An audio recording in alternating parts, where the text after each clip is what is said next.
नमस्कार दोस्तों, इस सेशन में आपका स्वागत है। दोस्तों, आज के सेशन में हम टाइमर के बारे में बात करेंगे। टाइमर आप किस तरीके से JMeter की स्क्रिप्ट्स में लगा सकते हो, उसके बारे में हम जानकारी लेंगे। तो अगर आपको मेरा ये वीडियो आपको पसंद आए दोस्तों, तो ज़रूर आप लाइक कीजिए और आप सब्सक्राइब भी कीजिए, और ताकि आपको जो भी इससे रिलेटेड वीडियोस हैं उसके बारे में जानकारी मिल सके। तो चलिए हम स्टार्ट करते हैं।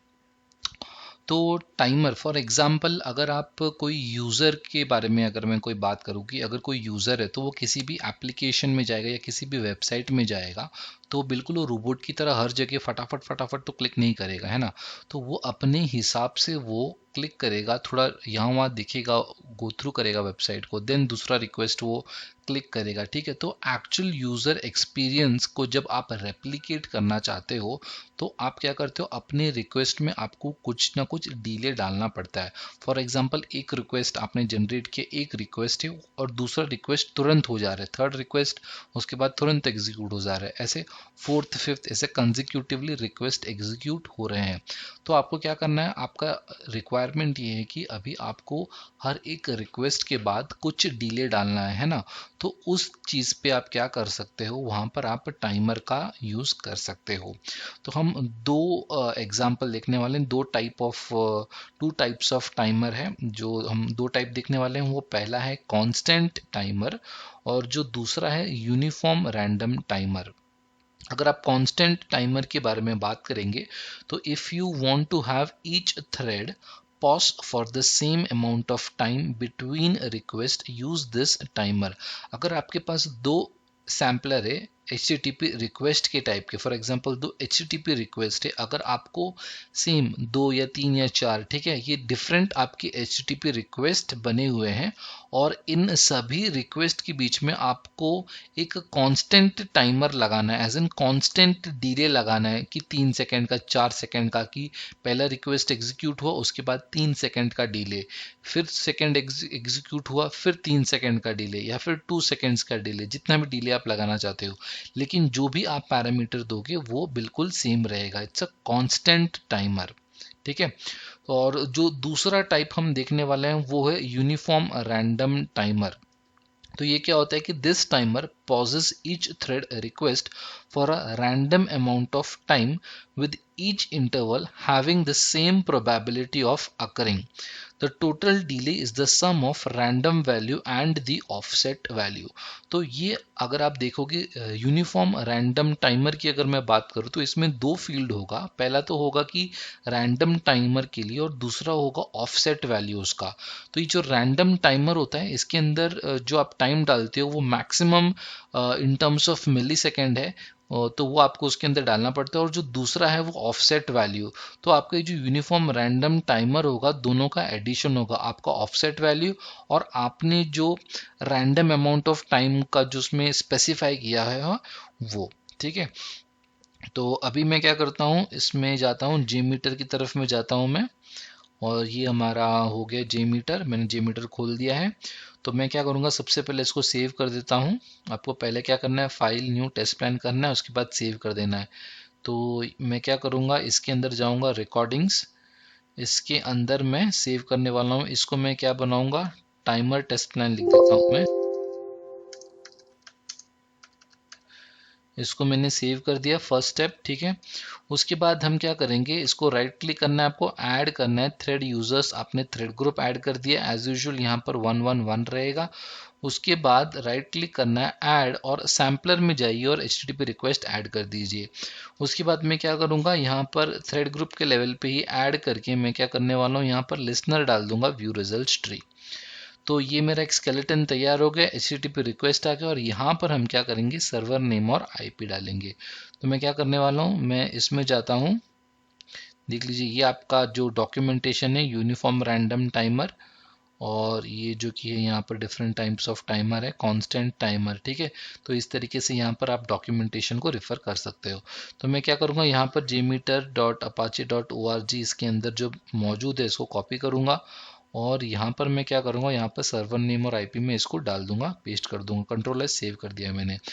ये है हमारा HTTP रिक्वेस्ट, ये पहला HTTP रिक्वेस्ट है। अभी ध्यान से देख लीजिए, मैं क्या करने वाला हूँ, इसको जस्ट एक नाम दे देता हूँ। पहले मैं कॉपी पेस्ट कर लेता हूँ इसको।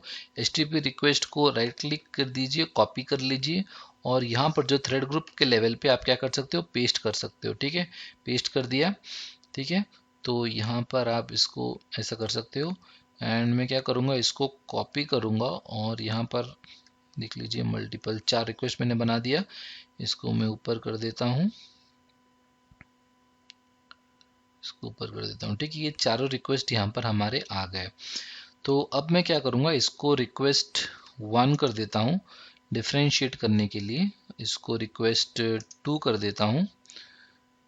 सिमिलरली इसको रिक्वेस्ट 3 कर देता हूँ एंड ये जो हमारा चौथा है रिक्वेस्ट 4 कर देता हूँ। ठीक है, अभी तक हमने टाइमर देखा नहीं है, टाइमर अभी तक हमने ऐड किया नहीं है। कंट्रोल एस सेव कर दिया। तो मैंने बेसिकली एक स्केलेटन बनाया हुआ है, टेस्ट प्लान बना दिया, थ्रेड ग्रुप, और उसके अंदर मैंने 4 HTTP रिक्वेस्ट डाल दिया और ये हमारा लिसनर है व्यू रिजल्ट्स ट्री। तो मैं क्या करूँगा, अभी इसमें मुझे पहला जो रिक्वेस्ट है HTTP रिक्वेस्ट 1, इसमें मुझे क्या करना है, एक टाइमर डालना है। बेसिकली क्या करना है, मुझे डिले करना है इस रिक्वेस्ट को। तो मैं किस तरीके से ऐड कर सकता हूँ इस चीज़ को, जस्ट मुझे राइट क्लिक करना है, ऐड पे जाना है और यहाँ पर टाइमर ऑप्शन आएगा। यहाँ पर सबसे पहला जो कि है कांस्टेंट टाइमर, हम कांस्टेंट और यूनिफॉर्म इन दोनों को देखने वाले हैं। पहला हम कांस्टेंट देखते हैं, कांस्टेंट को क्लिक कर दूंगा मैं। ठीक है, तो यहाँ पर आ गया thread delay in milliseconds. तो in terms of milliseconds है ये। तो अगर ये 300 है, मैं इसको 3000 कर देता हूँ। इसका मतलब ये हो गया कि 3 सेकेंड्स, 3000 मिली सेकेंड्स मतलब कि 3 सेकेंड्स। इतने का मैंने कांस्टेंट टाइमर लगा दिया है किसमें, HTTP रिक्वेस्ट 1 में। तो मैं इसको मैं सेव कर दूंगा। सिमिलरली मैं क्या करूंगा, दूसरा जो कि इसमें भी ऐड करूंगा टाइमर, कांस्टेंट टाइमर। दूसरे में मैंने भी सेम कर दिया, मैंने क्या किया, 3000 ऐड कर दिया और मैंने इसको सेव कर दिया। अब हमने देखा कि रिक्वेस्ट 1 और रिक्वेस्ट 2 ये दोनों में हमने कांस्टेंट टाइमर लगा दिया है। ठीक है, ये दोनों में हमने कांस्टेंट टाइमर लगा दिया है। अब हम क्या करेंगे, इसको हम एग्जीक्यूट करेंगे। ठीक है, तो यहाँ पर आप वैल्यू देखो 00 है, अब ये जस्ट स्टार्ट होगा। हमने 3 सेकेंड्स का कांस्टेंट टाइमर लगाया हुआ है, हमने 3 सेकेंड्स का, 3000 milliseconds is equal to 3 seconds. ठीक है, तो अब मैं क्या करूँगा, व्यू रिजल्ट ट्री इसमें रखूँगा और इसको मैं रन कर दूंगा। अभी आप देख लीजिए 2 3 यहाँ पर देख लीजिए, 4 3 के बाद ही ये होगा। देख लीजिए यहाँ पर ये वेट कर रहा है और ये पहला रिक्वेस्ट हो गया आपका। उसके बाद डिले के बाद सेकंड, उसके बाद देख लीजिए 3 और जो 4, ये जो 2 रिक्वेस्ट हुआ है, 3 और जो 4 रिक्वेस्ट हुआ है, ये बहुत तुरंत आ गया है ना। क्यों, क्योंकि आपने 3 और 4 पे कोई भी डिले, कोई भी कांस्टेंट टाइमर नहीं लगाया हुआ है। तो मैं अभी क्या करूंगा, HTTP रिक्वेस्ट 3 और 4 में भी लगा लेता हूं। इसमें ऐड करूंगा, टाइमर करूंगा और कांस्टेंट टाइमर मैंने कर दिया। और ये केस में मैं क्या करने वाला हूं, मैं जस्ट 2000 कर दूंगा और अगेन में HTTP रिक्वेस्ट 4 है, इसमें मैं ऐड करूंगा, टाइमर लूंगा और कांस्टेंट टाइमर ऐड कर दूंगा। इस केस में भी मैं क्या करने वाला हूँ, 2000 मिली सेकेंड्स करने वाला हूँ, which is equal to 2 seconds. इसको मैं कंट्रोल एस सेव कर दूंगा, व्यू रिजल्ट ट्री में जाऊंगा, इसको मैं क्लीन ऑल कर दूंगा और यहाँ पर फिर से मैं क्या करूंगा, इसको एग्जीक्यूट कर दूंगा। तो ये एग्जीक्यूट हो रहा है, ये अभी ये देख लीजिए, मैंने पॉज कर दिया था थोड़ी देर।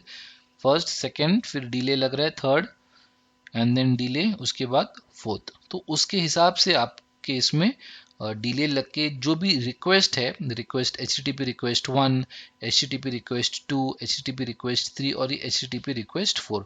तो क्या हो रहा है कि आप ये क्या कर रहे हो, आप HTTP रिक्वेस्ट के अंदर आप ये कांस्टेंट टाइमर लगा रहे हो, है ना। तो क्या हो रहा है कि जो फर्स्ट जो रिक्वेस्ट जो हो रहा है वो इस उसमें क्या लगा हुआ है, कांस्टेंट टाइमर का डिले लगा हुआ है। तो ये जो टाइमर होता है, ये टाइमर जो है ये पहले प्रोसेस होता है आपके HTTP रिक्वेस्ट से। सो HTTP रिक्वेस्ट क्या है, ये आपका एक सैम्पलर है ना। ये कौन सा टाइप है, एक सैम्पलर है। अगर आप यहाँ पर राइट क्लिक करोगे, ऐड करोगे और सैम्पलर में जाओगे, उसके अंदर HTTP रिक्वेस्ट है ना। तो HTTP रिक्वेस्ट क्या है, HTTP रिक्वेस्ट एक सैम्पलर है। तो ये जो टाइमर होता है आपका, टाइमर आपके सैम्पलर से पहले प्रोसेस होता है। तो यहाँ पर आपने टाइमर लगा दिया है, तो पहले टाइमर होगा, 3000 का डिले होगा, 3000 मिली सेकेंड्स यानी 3 सेकेंड्स। उसके बाद ये HTTP रिक्वेस्ट प्रोसेस होगा, ठीक है, उसके बाद सेकंड में आएगा, सेकंड में टाइमर लगा हुआ है, तो इसमें देखिएगा ओके 3000 मिली सेकेंड्स का वो डिले करेगा, उसके बाद जाके ये वाला चीज को प्रोसेस करेगा। ठीक है, तो इस तरीके से जो कांस्टेंट टाइमर किस तरीके से काम करता है वो अभी हमने देख लिया है। अभी जो सेकंड देखने वाले हैं हम, सेकंड एग्जांपल जो देखने वाले हैं वो हमने स्टार्ट में बताया था अभी, वो है यूनिफॉर्म रैंडम टाइमर। ठीक है, तो इसके बारे में अभी हम जानेंगे। तो मैं क्या करने वाला हूँ, यहाँ पर थ्रेड ग्रुप एक है, मैं क्या करूँगा सेकेंड ऐड एक और थ्रेड ग्रुप यहाँ पर बना देता हूँ, और उस थ्रेड ग्रुप में ऐड करूँगा सैम्पलर अगेन HTTP रिक्वेस्ट। मैं क्या करने वाला हूँ, इसमें अगेन मल्टीपल पेस्ट करने वाला हूँ रिक्वेस्ट में, एंड मैं यहाँ से जो सर्वर नेम है वो मैं कॉपी कर लेता हूँ।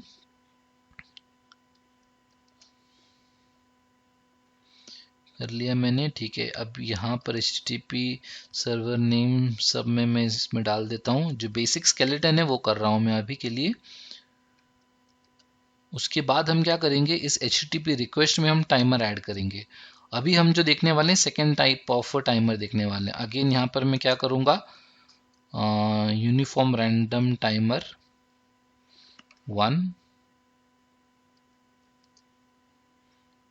सेकेंड में आऊँगा मैं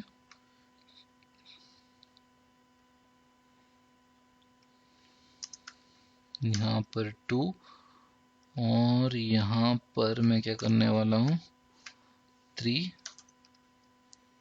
एंड अगेन इसमें मैं क्या करने वाला हूँ 4। ठीक है, सेव कर दूंगा मैं इसको। HTTP रिक्वेस्ट यूनिफॉर्म टाइमर हम इसमें ऐड करेंगे टाइमर में जाएंगे, और यहाँ पर यूनिफॉर्म रैंडम टाइमर। अब यहाँ पर देख लीजिए, ये आपका यूनिफॉर्म रैंडम टाइमर है, नाम देख लीजिए। पहला कौन सा था, पहला था कांस्टेंट टाइमर। यहाँ पर जो आप देख लोगे, यहाँ पर पहला वाला था कांस्टेंट टाइमर, जो दूसरा वाला है जो अभी आप देख रहे हो यहाँ पर है यूनिफॉर्म रैंडम टाइमर। इसके अंदर देख लीजिए थ्रेड डिले प्रॉपर्टीज के अंदर random delay maximum in milliseconds, दूसरा है constant delay offset in milliseconds. ये जो कि है रैंडम डिले क्रिएट करता है, और इस फील्ड के अंदर आप जो भी वैल्यू दोगे वो वैल्यू का वो उस वैल्यू की रेंज में वो रैंडम डिले करेगा। तो ये क्या है कि ये मैक्सिमम बोल रहा है यहाँ पर, मैक्सिमम एज इन अगर आप यहाँ पर 2000 दे दोगे तो ये क्या करेगा 2000 सेकेंड्स तक, मैक्सिमम 2000 सेकेंड्स तक ये क्या करेगा डिले देगा, कि इसका जो रेंज जो डिले है मैक्स 2000 तक जाएगा। ठीक है, तो ये इस तरीके से रैंडम डिले मैक्सिमम ये देख लिया हमने। जो दूसरा फील्ड है वो है constant delay offset in milliseconds. तो यहाँ पर जो कि है ये जो वैल्यू है, समझो मैं दे देता हूँ 1000 मिली सेकेंड्स यानी कि 1 सेकेंड। तो ये जो वैल्यू ये हमेशा इसमें एडेड होगा। जैसे यहाँ पर जो रैंडम डिले है वो हो सकता है कि 1000 मिली सेकेंड्स ले ले वो वहां से, प्लस ये जो है 1000 हमेशा ऐड होगा, क्योंकि आपने क्या दिया हुआ है कांस्टेंट डिले ऑफसेट इन मिलीसेकंड्स दिया हुआ है, ये ऐड होगा। अगर आप यहाँ पर जीरो कर दोगे, ठीक है, अगर आप यहाँ पर जीरो कर दोगे तो वो क्या करेगा, यहाँ पर से कोई भी रैंडम एक वैल्यू लेगा और वही जो नंबर है उतना बाकी रिक्वेस्ट के लिए वो अप्लाई होगा। जैसे कि यहाँ पर 2000 है, और यहाँ पर अगर आपका जो रैंडम वैल्यू हो सकता है वो ले 100, या फिर हो सकता है वो ले 2000 मिली सेकेंड्स। ठीक है, और ये जो constant delay offset in milliseconds है, इसको अगर मैं अगेन 1000 कर दूं तो ये हमेशा 1000 लेगा। तो एक्चुअल आपका डिले कितना होगा, ये 1000 प्लस आपका जो रैंडम डिले है वो होगा, और इसका मैक्सिमम वैल्यू क्या आपने सेट किया 2000 मिली सेकेंड्स विच इज 2 सेकेंड्स। तो यहाँ पर हमने ये चीज़ ऐड किया। फिर से मैं क्या करूँगा सेकेंड में, यहाँ पर मैं अगेन टाइमर में जाऊँगा, यूनिफॉर्म रैंडम टाइमर में सेम चीज़ मैं कर दूंगा, 2000 हो गया, और यहाँ पर जो कि मैं ऐड करूँगा 1000, इसको मैं सेव कर दूंगा। अभी हमने क्या किया है, हमने जो ये HTTP रिक्वेस्ट ये वाला जो है पहला वाला URT 1 में और URT सेकेंड में हमने यूनिफॉर्म रैंडम टाइमर ऐड किया हुआ है, और HTTP रिक्वेस्ट 3 URT 3 और URT 4 में हमने कुछ भी ऐड नहीं किया हुआ है। ठीक है, अगेन मैं ये थ्रेड ग्रुप के लेवल पे क्या करूँगा, एक ऐड करूँगा, यहाँ पर लिसनर ऐड करने वाला हूँ मैं व्यू रिजल्ट ट्री। मैं इसको क्लियर ऑल कर देता हूँ। उसके बाद मैं क्या कर रहा हूँ, सिर्फ इस थ्रेड ग्रुप को अभी रन करूँगा ये देखने के लिए। यहाँ पर हमको क्या करना है, यहाँ पर स्टार्ट कर देना है, ठीक है। तो ये मेरा अब एग्जीक्यूट हो रहा है। व्यू रिजल्ट स्ट्रीम में मैं आ जाता हूँ, देख लीजिए यहाँ पर। तो इसको मैं फिर से क्लियर ऑल कर देता हूँ ताकि हम फिर से देखें। इसको फिर से मैं एग्जीक्यूट कर दूंगा। यहाँ पर यूनिफॉर्म रैंडम टाइमर URT1 और URT2 के लिए ही लगा हुआ है, 3 और 4 पे लगा हुआ नहीं है। तो 2 एग्जीक्यूट होने के बाद हो सकता है आपको तुरंत 3 और 4 दिख जाए, ठीक है। इसको मैं रन करता हूँ। 1 2, यहाँ पर 3 दिखा आपको, 4 5 6 दिख गया, और बाद में देख लीजिए तुरंत 3 और 4 आ गया। तो आपका क्या हो रहा है कि URT1 जो की है उसमें आपका रैंडम टाइमर लगा हुआ है, ठीक है। उसमें आपका जो यूनिफॉर्म रैंडम टाइमर है वो लगा हुआ है। ये 1000 और ये 2000 है। इसको अगर मैं हटा के समझो कांस्टेंट डिले जो की है, मैं अगर समझो मैं इसको 4000 कर दूं, मतलब क्या हो रहा है कि ये आपका जो ये है 4000 कर दिया, यानी कि 4 सेकेंड्स होगा, ठीक है। और सेकंड में भी, इसमें भी अगर मैं सेम चीज कर दूं, यहाँ पर ये हटा के मैं 4000 कर देता हूं, तो फर्स्ट और सेकंड में मैंने क्या किया, यहाँ पर 2000 है, रैंडम डिले मैक्सिमम 2000 कर दिया और कांस्टेंट डिले ऑफसेट जो कि 4000 कर दिया है, ठीक है। मैं व्यू रिजल्ट स्ट्रीम में जाऊंगा, क्लियर ऑल कर दूंगा, और यहाँ पर मैं इस थ्रेड ग्रुप को मैं क्या करूंगा, राइट क्लिक करूंगा और स्टार्ट कर दूंगा। व्यू रिजल्ट स्ट्रीम में आ जाता हूं मैं, देख लीजिए यहाँ पर 4 5 6 7 देख लीजिए। अब देख लीजिए फिर से रुका हुआ है, वो डीले ले रहा है, वो सेकंड हुआ, थर्ड और फोर्थ तुरंत आ गया, ठीक है। क्योंकि थर्ड और फोर्थ में हमने कोई डिले नहीं दिया हुआ है, कोई टाइमर नहीं लगाया हुआ है। तो इस तरीके से हम टाइमर जो कि लगा सकते हैं। ये हमने फर्स्ट थ्रेड ग्रुप में हमने कांस्टेंट टाइमर लगा कर देखा, और सेकंड थ्रेड ग्रुप ने हमें यूनिफॉर्म रैंडम टाइमर लगा के देखा। अगर आप थ्रेड ग्रुप के लेवल पे डायरेक्टली अगर आप सीधा आप टाइमर लेके आप कोई एक टाइमर लगा देते हो, इसके अंदर समझो आपने कुछ ऐड कर दिया, तो वो टाइमर आपके इसमें सारे रिक्वेस्ट के लिए वो एप्लीकेबल हो जाएगा। तब क्या होगा उस केस में ये कांस्टेंट टाइमर इसकी वैल्यू भी लेगा और ये वाला इसकी वैल्यू भी लेगा, ठीक है। उस लेवल पे अगर आप लगाते हो तो इस सेशन में हमने टाइमर के बारे में देखा, दो टाइप ऑफ टाइमर देखा हमने, कांस्टेंट टाइमर देखा, और हमने क्या देखा, यूनिफॉर्म रैंडम टाइमर। तो ये दो जो कि टाइमर है, ये बेसिकली आप मैक्सिमम टाइम पर यूज़ करोगे अपने प्रोजेक्ट्स में चीज़ें अचीव करने के लिए है, ठीक है। तो आई होप आपको ये वीडियो ज़रूर पसंद आया हो। अगर आपने सब्सक्राइब नहीं किया है मेरे चैनल में, ज़रूर सब्सक्राइब कीजिए, लाइक कीजिए और कमेंट करके मुझे बताइए कि आपको वीडियोस पसंद आए या नहीं। वीडियो देखने के लिए धन्यवाद।